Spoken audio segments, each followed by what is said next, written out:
Sebagai Allah, Yesus bisa melakukan apapun sesuai dengan yang dikehendakinya. Nah, namun, meskipun demikian, ternyata ada kalanya bahwa Yesus tidak dapat, tidak bisa, atau tidak mampu membuat mujizat.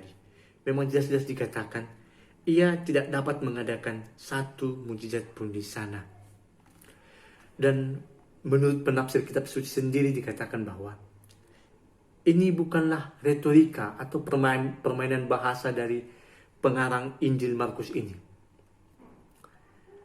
Bukanlah retorika, artinya memang ini bukan dibuat-buat untuk membuat suatu nuansa pewartaan ataupun nuansa keberadaan Yesus pada saat itu. Dan ini nyata bahwa Yesus tidak dapat mengadakan mujizat begitulah.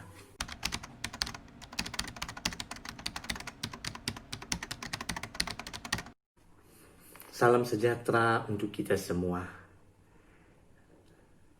Kembali lagi bersama saya, Frater Dedi Padang. Dan pada kesempatan ini, saya tertarik untuk berbagi pengetahuan. Ya, saya tahu pengetahuan saya yang tidak seberapa ini terkait dengan kemampuan Yesus untuk membuat mujizat. Judul yang saya pakai ialah saat Yesus tidak bisa membuat mujizat. Gitu. Nah, kata tidak bisa ini saya buat dalam tanda kutip untuk menerangkan sebuah konteks tertentu terkait dengan mengapa Yesus tidak bisa membuat mujizat begitu. Bagaimana penjelasannya? Demikian.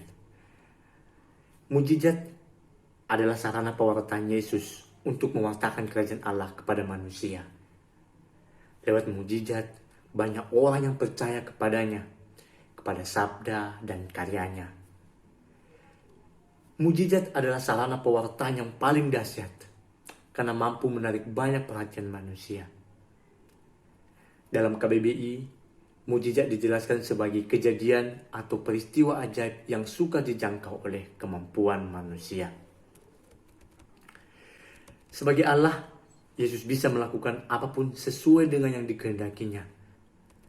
Itu bisa kita lihat lewat pengakuan seorang yang sakit kusta yang memohon agar disembuhkan oleh Yesus.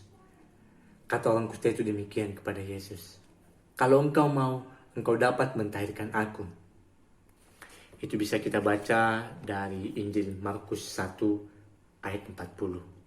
Kalau engkau mau, engkau dapat mentahirkan aku. Nah, namun meskipun demikian, ternyata ada kalanya bahwa Yesus tidak dapat, tidak bisa, atau tidak mampu membuat mujizat. Itu terjadi saat ia ditolak di Nazaret, kampung halamannya sendiri. Ia ditolak oleh teman sekampungnya sendiri. Dan oleh beberapa penafsir dikatakan bahwa Yesus sendiri pun heran mengapa ia tidak bisa membuat mujizat pada saat itu dan di tempat itu. Meskipun dikatakan lebih lanjut dalam perikop tersebut, kecuali menyembuhkan beberapa orang sakit dengan meletakkan tangannya atas mereka. Itu bisa kita lihat dalam Markus 6 ayat 1 sampai 6. Dikatakan demikian. Ia tidak dapat mengadakan satu mujizat pun di sana, kecuali menyembuhkan beberapa orang sakit dengan meletakkan tangannya atas mereka. Lantas saya pun bertanya, mengapa? Mengapa Yesus yang adalah Allah tidak mampu melakukan mujizat? Bukankah sebagai Allah ia mampu melakukan segala sesuatu yang ia kehendaki? Itu pertanyaan yang muncul dalam pikiran saya ketika saya membaca perikop ini begitu ya. Barangkali pertanyaan ini juga bisa muncul dalam pikiran kita semua ya yang menonton video ini terlebih ketika saya membacakan perikop tadi. Memang jelas-jelas dikatakan ia tidak dapat mengadakan satu mujizat pun di sana. Dan menurut penafsir kitab suci sendiri dikatakan bahwa ini bukanlah retorika atau permainan bahasa dari pengarang Injil Markus ini. Bukanlah retorika, artinya memang ini bukan dibuat-buat untuk membuat suatu nuansa pewartaan ataupun nuansa keberadaan Yesus pada saat itu. Dan ini nyata bahwa Yesus tidak dapat mengadakan mujizat begitulah. Nah, lantas bagaimana hal itu bisa dijelaskan ketika ia adalah Allah, mampu melakukan segala sesuatu, tapi ia tidak dapat membuat mujizat begitu ya.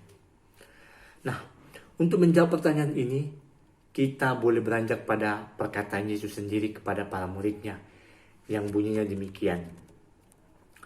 Karena kamu kurang percaya sebab aku berkata kepadamu, sesungguhnya sekiranya kamu mempunyai iman sebesar biji sesawi saja, kamu dapat berkata kepada gunung ini, pindah dari tempat ini ke sana.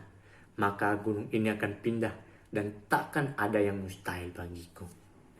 Ya, takkan ada yang mustahil bagimu. Itu bisa kita lihat dalam Matius 17 ayat 20. Dari kutipan itu dapat ditarik suatu pemahaman tentang syarat yang dibutuhkan untuk sebuah mujizat, yaitu iman atau kepercayaan. Nah, hal ini senada dengan istilah yang digunakan untuk menyebut mujizat itu sendiri, yaitu dinamis. Dinamis artinya berubah-ubah, tidak tetap. Itu berarti mujizat itu bisa terjadi, juga bisa tidak terjadi. Nah, dengan demikian penafsir mengatakan bahwa ada saat di mana Yesus memang tidak bisa membuat mujizat, terlepas apakah ia mau atau tidak, yaitu saat orang tidak percaya kepadanya. Mujizat muncul dari respon iman terhadap Yesus. Dan mujizat terjadi pada orang yang mempercayai Yesus secara tulus, yaitu orang yang percaya pada apa yang dikerjakan dan yang dikatakan oleh Yesus. Nah, untuk hal ini kita juga bisa melihat kisah kesembuhan seorang perempuan yang sakit pendarahan selama 12 tahun. Itu tertulis dalam Injil yang dikarang oleh Matius.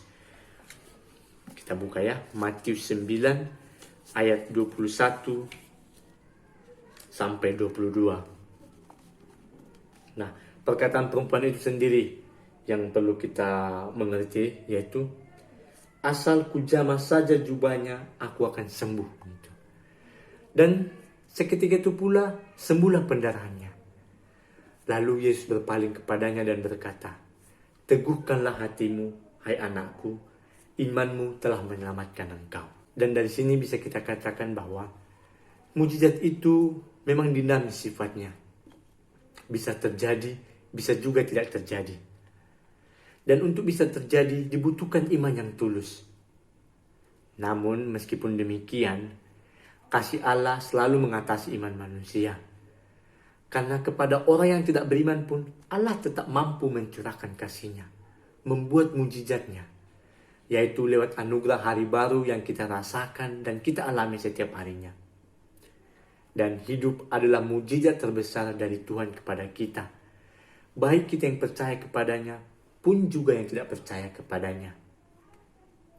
Dan akhir kata, saya tidak mengatakan bahwa semoga ulasan saya ini semakin menumbuhkan rasa cinta dan iman kita kepada Allah, agar hidup kita senantiasa penuh dengan mujizatnya. Salam kebaikan.